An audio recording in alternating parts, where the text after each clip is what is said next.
Hello everyone, আমার নতুন একটি ভিডিওতে আপনাদের সবাইকে স্বাগত জানাই। আজ আমি আপনাদের দেখাবো কলকাতা থেকে মাত্র 40 মিনিট দূরত্বের পৌঁছে যাওয়ার মতন একটি অসাধারণ সুন্দর জায়গা, শ্রী স্বামী নারায়ণ মন্দির।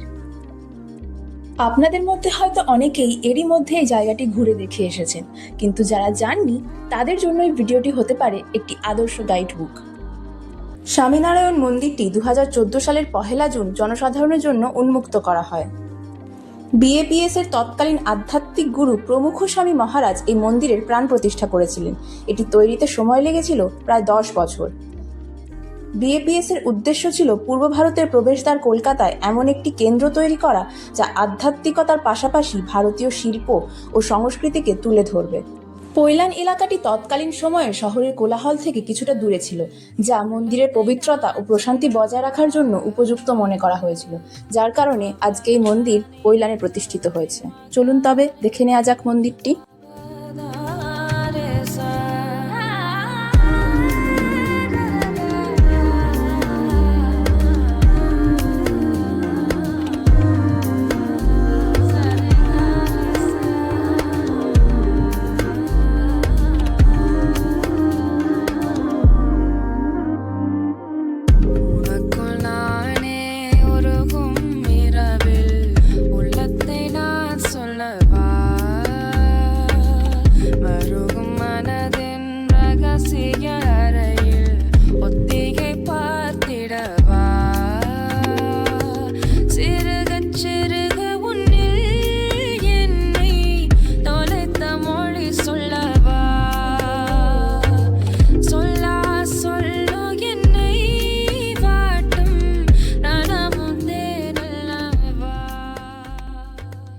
স্বামীনারায়ণ মন্দিরটির স্থাপত্য মূলত ইন্দো সার্সেনিক এবং ঐতিহ্যবাহী নাগরা শৈলীর সংমিশ্রণে তৈরি।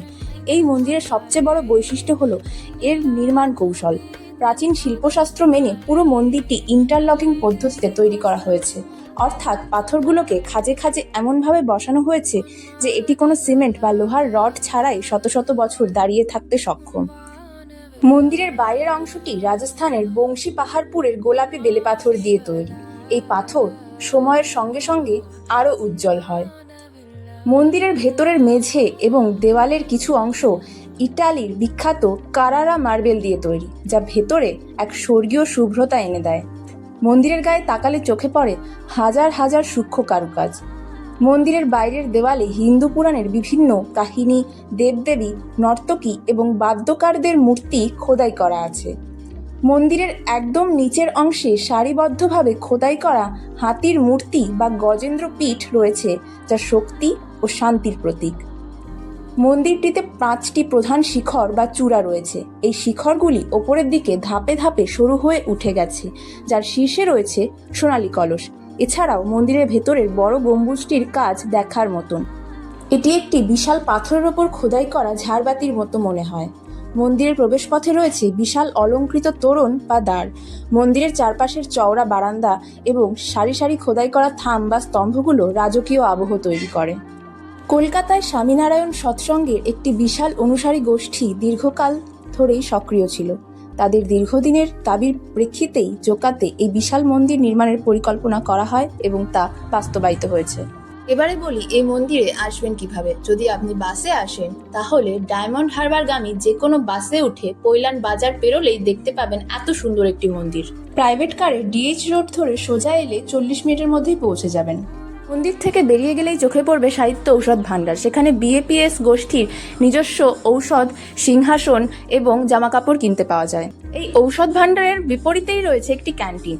সেখানে সমস্ত নিরামিষাশী খাবার দাবার পাওয়া যায়। মন্দির ঘুরে দর্শনার্থীরা সেখানে যান খাবার খাওয়ার জন্য।